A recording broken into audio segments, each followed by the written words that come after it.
sebelum kita mulai tema kita tentang tauhid, mari kita terlebih dahulu mendoakan beliau. Semoga Allah berikan kesembuhan kepada guru kita, Ustaz Yasin.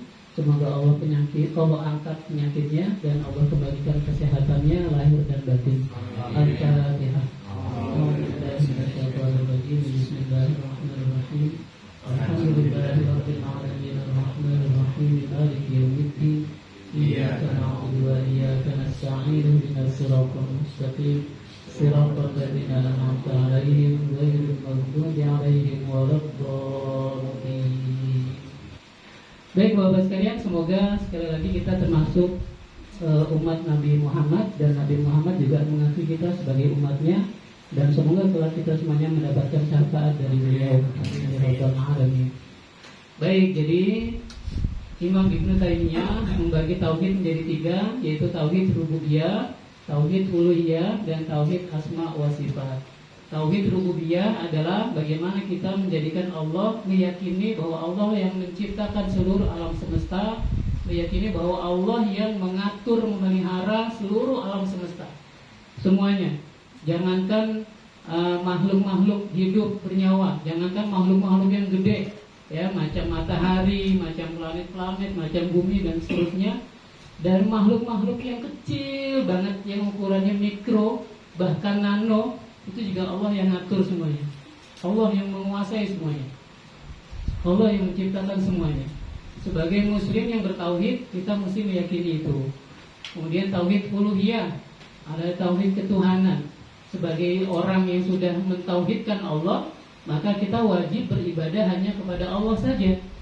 Kita wajib menyembah Allah saja. Kita tidak menyembah yang lain. Kita tidak menyembah Allah pada saat yang sama menyembah yang lain juga. Tidak, hanya Allah saja. La ilaha illallah. Nah ini kalau kita bahas tentang kalimat la ilaha illallah, ya. Jadi la itu adalah lam nafi, nafiu, artinya menafikan, menolak. La, tidak ada Tuhan, tidak ada Tuhan. Maka ketika Dr. Naik Zakir ditanya sama seorang ateis, tahu ateis ya, orang yang tidak percaya adanya Tuhan, kata dia, selamat, Anda setengah muslim. Kenapa setengah muslim? Karena dia sudah menafikan Tuhan, karena dia sudah menolak Tuhan. Maka setengahnya lagi apa? Illa ini adalah isbat, penetapan.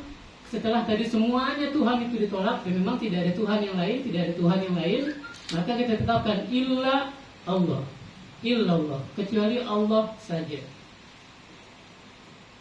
Kemudian yang ketiga, asma wa sifat. Asma itu adalah nama-nama Allah yang agung, yang ada yang 99 yang kita baca setiap malam Senin ini, dan malam ini kita libur baca karena nggak ada yang mimpin. Kemudian sifat-sifat Allah, ya, nanti coba mudah-mudahan kita diberikan kesempatan untuk mempelajari semuanya. Nah, tetapi Bapak sekalian, apa yang disampaikan oleh Imam Ibnu Taimiyah ini memang tidak disepakati oleh seluruh ulama. Ada sebagian ulama yang mengatakan tidak perlu tauhid dibagi-bagi seperti itu. Tauhid itu ya la ilaha illallah saja. Adapun rububiyah, uluhiyah, asma wa sifat itu semuanya sudah terkandung di dalam kalimat la ilaha illallah. Selesai, begitu. Maka hari ini saya boleh sambil nulis? Boleh.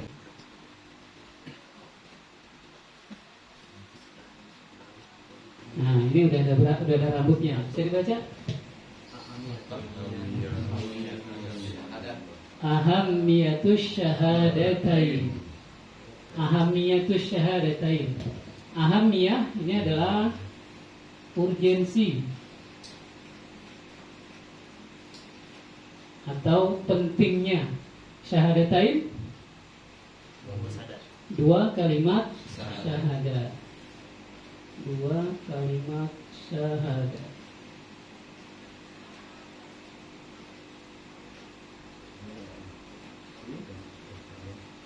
Ahammiyatus syahadatain adalah urgensi dua kalimat syahadat. Yang pertama,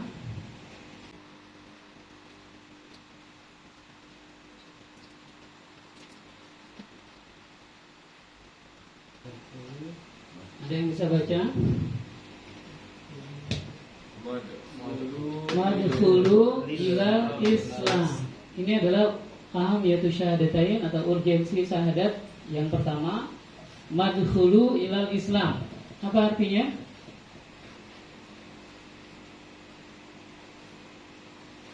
Madkhul. Madkhul itu asal katanya dakhola. Dakhola artinya masuk. Mendapatkan isim makan atau isim tempat menjadi madkhulu. Madkhulu berarti tempat masuk. Tempat masuk apa namanya? Pintu. Pintu. Pintu masuk dari. Pintu masuk ilal Islam ya. Pintu masuk agama Islam.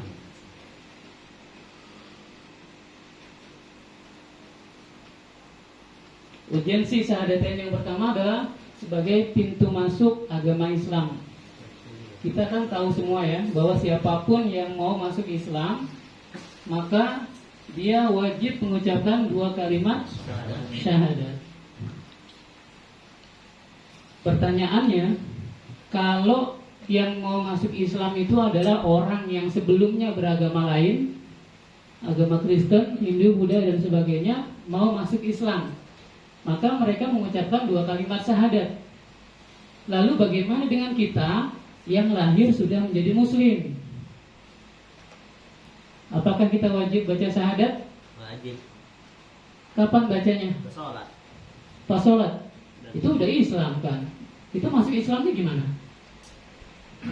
Ustaz Ari bisa bantu? Pas dia terlahir udah Islam. Kapan baca syahadatnya? Karena orang tua. Karena orang tua. Orang tua bimbing kita syahadat di dalam perut. Kalau dia Muslim duluan. Iya, tapi bimbing kita syahadat gak? Kan tadi kan wajib baca syahadat kalau mau masuk Islam. Dan kita terlahir sudah Islam, betul orang tua kita Islam. Tapi apakah orang tua kita membimbing kita syahadat pada saat lahir? Yang ada azannya, syahadatnya enggak. Terus kapan kita syahadat? Dalam perut. Masih ingat dulu syahadat dalam perut? Ya Allah menyebutkan ada pernah dengar ustaz gitu. Jadi waktu pas di umur podcast Miru di pada saat usianya 4 bulan, gitu ya Ustaz Bro, di situ syahadat. itu di kasih tahu. Ada yang lain Pak? Yang bayi ruh itu sudah Islam, ayo. Semua manusia itu sebenarnya dari Islam semua, tergantung dari orang tuanya. Memang tanpa menyebutkan syahadat. Karena dalam kandungan Allah sudah menetapkan bahwa setiap bayi itu pada khususnya adalah udah Muslim. Nah, tergantung orang tuanya yang membawa dia menjadi Muslim atau non Muslim. Itu sih gitu. Ya, itu betul sih. Tapi ada yang bisa kasih jawaban yang lebih spesifik. Gitu loh, lebih mantap lagi. Gitu. Pak Agus. Mungkin Pak Beriman bisa jawab. Oh saya coba ya. Iya betul. Bapak sekalian, kita semuanya syahadatnya pada saat kita berada di alam ruh. Nah, ini bicara alam. Manusia itu akan melewati 5 alam. 1, alam ruh.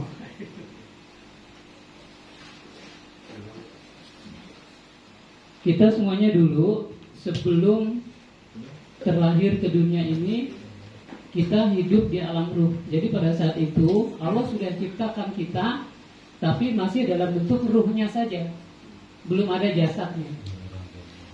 Ada di mana keterangan ini? Ada di surat Al-A'raf 172. Di situ Allah tanya, alastu bi rabbikum? Kita semuanya waktu itu jawab, qalu bala syahidna. Kata Allah, apakah engkau bersaksi bahwa aku ini Tuhanmu?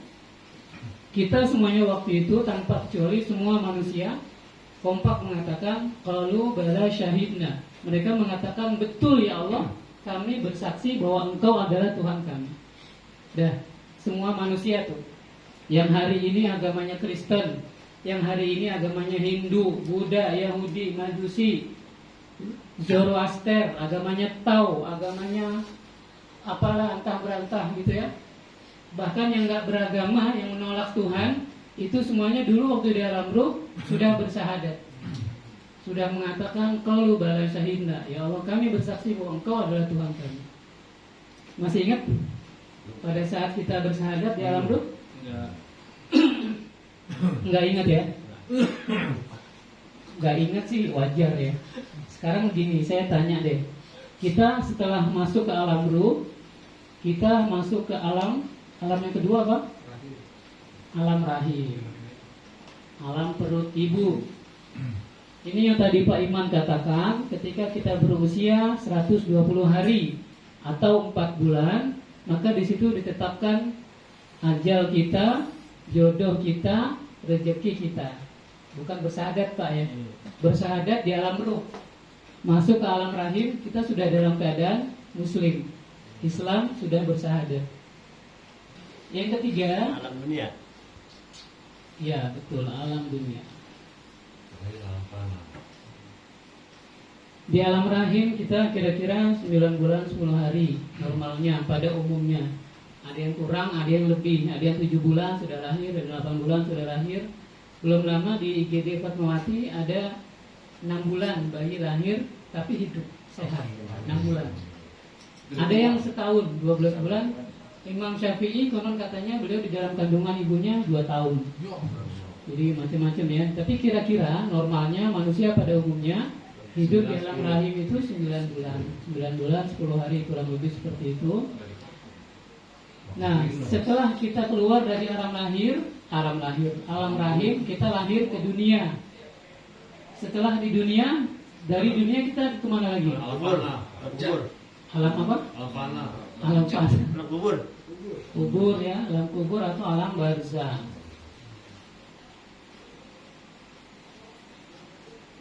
Kubur. Alam kubur ini di mana Pak? Di kuburan Pak. Kuburan sini sebelah alam kubur. Itu bisa tadi. Ini alam kubur sebelah kita. Jadi enak banget kita mau ke alam kubur yuk. Tolong dibedakan antara kuburan sama alam kubur. Kalau sebelah kita ini kuburan, bukan alam kubur. Alam kubur itu alam gaib. Alam gaib yang kita tidak tahu ada di mana, yang memang tidak bisa kita jangkau, nggak bisa kita lihat, nggak bisa didengar, nggak bisa kita kunjungi. Alam gaib. Gaib sebagaimana gaibnya alam ruh. Alam ruh juga kita nggak tahu ada di mana, tapi yang jelas ada. Dia di luar dimensi kita. Kemudian yang keempat, kelima, setelah dari alam kubur kita kemana? Ya ini alam yang terakhir ya, alam akhirat. Di alam kubur kita berapa lama ya? Sampai kiamat. Jadi kita di alam kubur itu menunggu datangnya kiamat. Andai kiamat masih 100.000 tahun lagi, hari ini kita meninggal masuk di kubur, maka di kubur kita 100.000 tahun.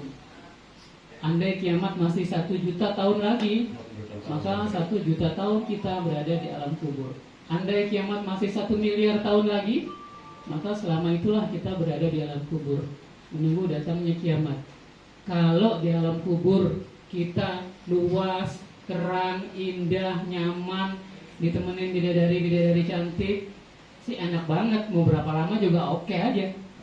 Tapi Pak, jangan lupa ada azab kubur. Ada azab kubur Pak. Azab kubur itu dalam beberapa hadis disebutkan, misalnya yang saya ingat, siksa kubur itu misalnya ketika malaikat, siapa yang tanya di alam kubur? Munkar dan Nakir nanya, Pak RT, man rabbuka? Misalnya gitu ya. Kalau jadi orang Islam aja belum jaminan dia bisa jawab pertanyaan Munkar Nakir. Walaupun soal ini sudah bocor dari kapan tahu, tapi belum tentu semua orang bisa jawab. Belum tentu ustadz bisa jawab, belum tentu kiai bisa jawab, belum tentu ulama bisa jawab. Yang bisa jawab siapa? Orang yang beriman. Orang yang beriman dan betul-betul beriman, mentaati perintah Allah, itulah yang bisa menjawab. Walaupun dia nggak pernah belajar bahasa Arab, walaupun dia nggak ngerti bahasa Arab, ketika ditanya Munkar Nakir, man rabbuka, Allah Robbi. Bisa tuh otomatis tuh, nggak pakai diajarin, nggak pakai belajar. Jadi yang penting sekarang nggak usah mikirin, kalau ditanya man rabbuka, Apalin deh, Pak, jawabannya apalin deh. Allah Robbi. Dihafalin. Kalau ditanya waman nabiyuka, jawabannya Muhammad Nabi. Kalau ditanya wama kitabuka, jawabannya Quran kitabi, dan seterusnya. Mau dihafalin di luar kepala, begitu mati nggak pernah sholat, babak bubuk gitu jawabnya. Begitu ditanya nggak bisa jawab sama mungkar nakir, dikemplang, tuing pakai gada, itu disebutnya pakai gada. Begitu dikemplang itu masuk ke dalam tanah 70 hasta, Pak.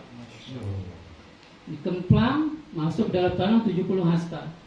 Dicungkil lagi, tuing. Tanya lagi, waman nabiyuka, kemplang lagi, tuing, masuk lagi 70 hasta. Kemudian siksa kubur yang lain itu adalah ada yang namanya ular sujaul akra namanya, ular gede banget. Ketika kita melakukan dosa tertentu, dosanya apa ya, saya lupa. Jadi disebutkan kalau melakukan dosa ini siksanya ini, melakukan dosa ini siksanya ini. Nah, satu ketika Nabi Muhammad itu pernah sedang safar melewati satu tempat, tiba-tiba unta atau kuda gitu, itu lompat-lompat kayak kaget mendengar suara yang sangat keras sehingga dia meronta-ronta gitu sampai hampir Nabi Muhammad itu jatuh dari punggungnya. Kemudian Nabi Muhammad nanya sama sahabat, di sekitar sini apakah ada makam, kuburan? Ada ya Rasulullah, kata sahabat, ditunjukin ini makamnya.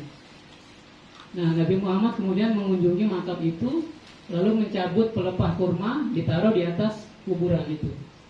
Sahabat kan bingung, ini maksudnya apa sih Nabi melakukan itu gitu. Lalu Nabi Muhammad jelaskan, sahabatku ketahuilah bahwa di dalam kubur ini ada orang yang lagi disiksa oleh Allah. Kalian tahu apa dosanya? Dosanya sepele, dosanya sebetulnya remeh-temeh. Apa ya Rasulullah? Dia kalau cebok nggak bener. Iya. Jangankan nggak cebok nih, kita cebok aja, tapi nggak bener masih ada najis, itu dapat siksa kubur, Pak. Itu salah satu bentuk dosa yang diazab di kubur tuh ceboknya nggak betul, toharohnya nggak betul. Nah, kita kan belajar toharoh ya. Jadi setiasi dulu baru toharoh tuh baru masuk bab wudhu. Itu pun baru bahas rukun-rukunnya aja yang 4. Mudah-mudahan nanti kita lanjutkan sampai bahas tentang bagaimana bersuci, macam-macam air dan sebagainya. Kemudian alam akhirat ini, Pak, disinilah nanti ada yang namanya yaumul ba'ats, hari berbangkit. Ada yang namanya yaumul hisab. Bukan hisab itu ya, Pak, bukannya. Yaumul hisab, hari penghitungan atau hari pengadilan Allah. Di situ dihitung berapa pahala kita, berapa dosa kita dan seterusnya. Nanti di situ ada yang namanya titian siratal mustaqim. Di situ ada yang namanya surga, neraka dan seterusnya. Nah, nanti finalnya kita kalau nggak ke surga ke neraka. Bedanya kalau penduduk surga itu permanen. Tapi kalau penduduk neraka ada 2 macam. Ada penduduk permanen, ada penduduk musiman. Kalau kita di sini permanen atau musiman? Permanen. Kita insya Allah permanen ya. Kalau permanen di neraka, kalau kalian di surga. Di neraka ada yang permanen, ada yang musiman. Siapa yang permanen? Yang permanen orang kafir, 1. Kedua orang munafik, orang musyrik. Itu permanen di neraka. Na'udzubillah, summa na'udzubillah. Lalu siapa yang musiman? Yaitu orang fasik. Siapakah orang fasik? Orang Islam yang banyak berbuat dosa. Itu orang fasik. Nah, dia akan masuk neraka sesuai dengan kadar dosanya. Kalau dosanya itu ya sekira 10 tahun, maka 10 tahun dia di neraka, disiksa sampai gosong, hangus dan seterusnya, lalu diangkat, dipindahkan ke dalam surga. Nah, begitulah nanti sampai habis. Jadi Nabi Muhammad itu tidak berhenti sujud, tidak berhenti menangis, nanti minta sama Allah jangan ada satu orang pun umatku, kata Nabi, yang tersisa di neraka. Beliau tuh nggak akan berhenti sujud, nggak akan berhenti nangis buat kita. Jadi begitu besar cinta dan kepedulian beliau kepada kita. Jadi kalau kita malas sholawat kepada beliau, kita nggak mau menghidupkan sunnah-sunnah beliau tuh terlalu banget gitu. Beliau tuh udah sangat perhatian sama kita, sangat cinta, sayang sama kita. Baik, kembali ke urgensi 2 kalimat syahadat. Yang pertama adalah madkhulu ilal Islam. Syahadat itu sebagai pintu masuk agama Islam. Siapapun yang mau masuk Islam, maka dia harus bersyahadat. Sebelum syahadat, dia disyariatkan untuk mandi wajib, ya, mandi junub. Bukan junub sih Pak, mandi wajib. Mandi besar ya. Karena penyebab mandi wajib bukan hanya junub. Iya. Ada haid, ada nifas, atau orang yang mau masuk Islam, itu wajib mandi. Setelah mandi baru dibimbing syahadat. Kemudian ahamiyatus syahadatain yang kedua, dia sebagai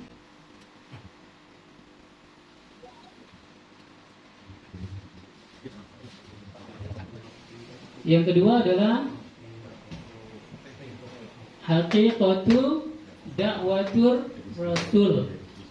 Haqiqah itu hakikat. Dakwah ya dakwah. Rasul ya rasul, ya para rasul, para nabi. Jadi Bapak sekalian, syahadat, 2 kalimat syahadat ini adalah hakikat dakwah para rasul. Semua nabi, semua rasul dari Nabi Adam sampai Nabi Muhammad itu misinya sama. La ilaha illallah. Semuanya mengajarkan la ilaha illallah. Di mana itu keterangan ada? Ada dalam surat Al-Anbiya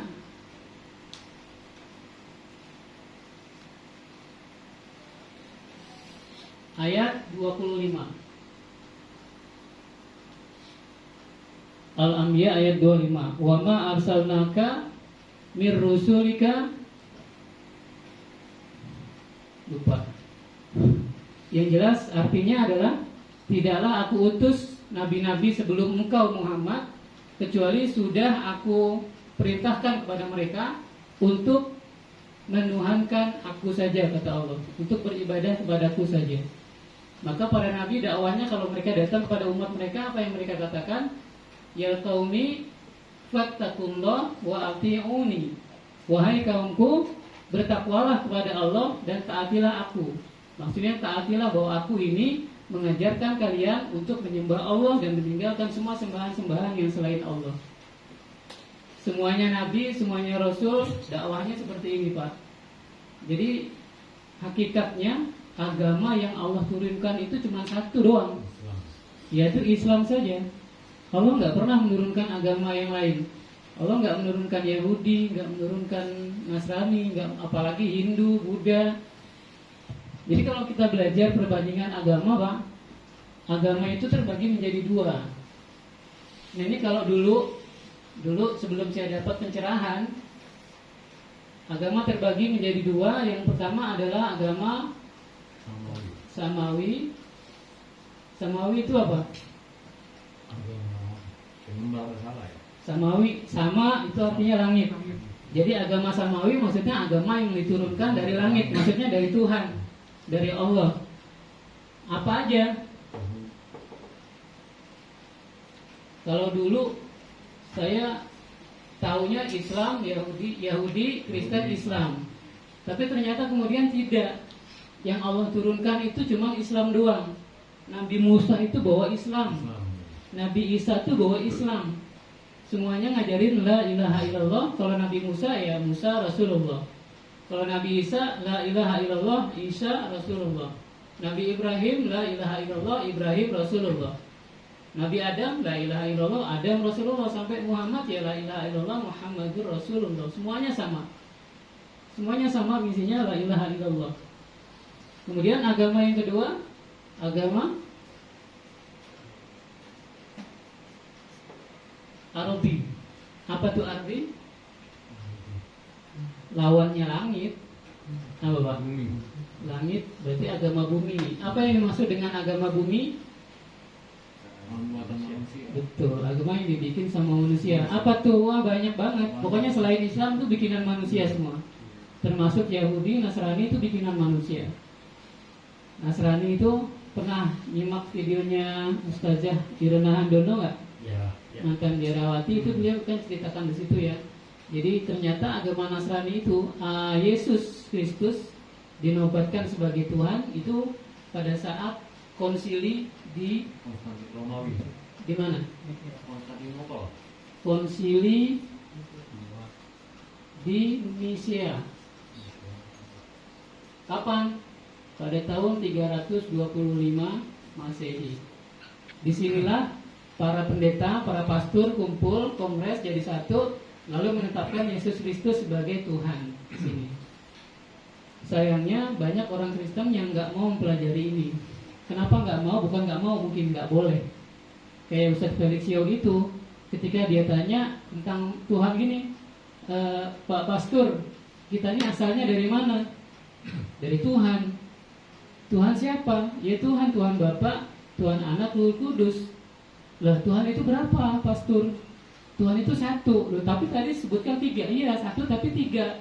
Tiga tapi satu. Satu dalam tiga, tiga dalam satu. Bingung. Dia bingung, dia nggak puas, maka dia pelajari semuanya. Felixio itu belajar semuanya. Ketika dia sudah mentok, kata pastornya, Felix, kamu jangan banyak tanya lagi. Kamu harus terima konsep ketuhanan kita seperti itu. Kalau kamu masih banyak tanya, itu artinya kamu belum beriman. Disitulah di akalnya protes. Kalau Tuhan melarang saya banyak tanya, kenapa Tuhan kasih saya akal? Bertanya. Ya kan? Kalau Tuhan kasih saya akal, pasti saya akan banyak tanya, pasti saya akan cari kebenaran dengan akal saya. Maka itu saya putuskan saya berhenti di agama Katolik. Waktu itu kata satunya beliau Katolik ya, keluarganya Katolik, jadi berhenti. Beliau berhenti secara, kata dia, secara struktural. Bahasanya begitu. Dia masih KTP-nya masih Katolik, tapi nggak ke gereja, tapi nggak kebaktian, gitu-gitulah. Kan banyak tuh KTP-nya Islam tapi nggak sholat, ya kan, nggak ngaji, nggak baca Quran, puasa Ramadan enggak, dan seterusnya, ngaji nggak mau gitu. KTP-nya Islam, kayak gitulah kira-kira. Sampai beberapa saat kemudian dia belajar tentang, jadi cari Tuhan masih ya, ketika dia kuliah ditanya sama temennya, Lik, lu masih mau nyari Tuhan? Masih? Yuk ikut gua. Ngapain? Kemana? Kita ketemu sama Ustadz gua. Enggak, gua udah nggak percaya Ustadz, gua udah banyak nanya Ustadz, nggak ada yang bisa jawab, jawabannya nggak ada yang memuaskan gitu. Beda nih, Ustadz gua nih pinter dan sangat logis menjawab pertanyaan-pertanyaan. Ya, pertanyaan dia termasuk masalah-masalah ketuhanan. Oh, kata dia, ya nanti tulus, kenapa enggak sih? Ya udah, dia ikut, dan ternyata Ustadz itu siapa? Nah, tahu yang mengislamkan beliau? Ustadz. Nah, Ustadz ini mungkin tahu, Ustadz Ari. Siapa Ustadz? Fatih Karim. Ustadz Fatih Karim. Jadi beliau dibawa ke Ustadz Fatih Karim, kemudian banyak tanya di situ, debat, diskusi sampai subuh, dan di subuh itu kemudian ditanya sama Ustadz Fatih Karim, gimana Felix keputusanmu gitu. Lalu dia sodorkan tangan, Ustadz, saya syahadat, asyhadu alla ilaha illallah wa asyhadu anna Muhammadar Rasulullah. Artinya jawaban-jawaban yang nggak ditemukan jawabannya dari semua pendeta, pastor dan sebagainya itu dijawab sama Ustadz Fatih Karim, dan di situ puas Felixio dengan jawaban Ustadz Fatih Karim, sehingga mantap dia memutuskan masuk Islam. Jadi saya kira udah dulu ya Pak. Jadi ahamiyatus syahadatain, urgensi syahadat itu dua dulu deh. Dua dulu, yang pertama adalah sebagai pintu masuk agama Islam, yang kedua sebagai hakikat dakwah para rasul. Mungkin itu yang bisa saya sampaikan malam hari ini. Kalau itu benar, itu datangnya dari Allah. Kalau salah, itulah kebodohan saya. Dan karenanya saya mohon ampun pada Allah dan minta maaf pada Bapak sekalian. Al-haqqu min rabbik fala takunanna minal mumtarin. Aqulu qawli hadza fa astaghfirullah li wa lakum. Wassalamualaikum warahmatullahi wabarakatuh.